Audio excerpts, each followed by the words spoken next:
Hi y'all, welcome back to Handmade. I'm Jill, and as you can see, I am still here working from home. During this time of social distancing, one of the best ways I thought that we could do that is by sending snail mail. There is nothing that I love more than going to the mailbox, going through a gross, stressful stack of bills, and finding a surprise card or letter from a loved one or a friend. So today, I gathered some supplies that you probably already have at home, and I'm gonna show you how to create your own custom stationery. Let's get started.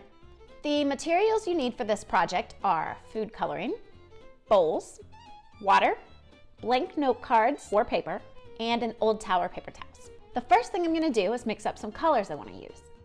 All I'm gonna do is put a little bit of water in each of my bowls and add a few drops of food coloring and mix.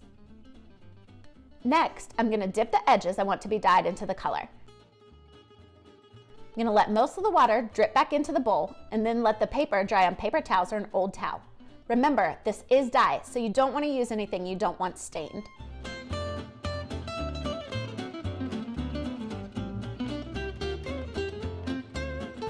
You can also re-dip some of the paper if you want a darker shade or an ombre effect, or even a different color.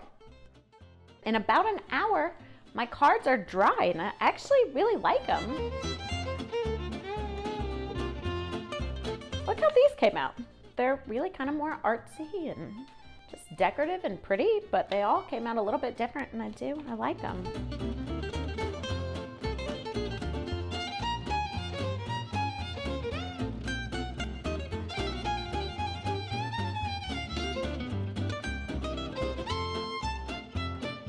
Well, this was a peaceful and pleasant morning. I hope these cards bring as much joy to the people that receive them as it did to me to make them for them. Let me know in the comments below who's the first person that you're gonna send a card to.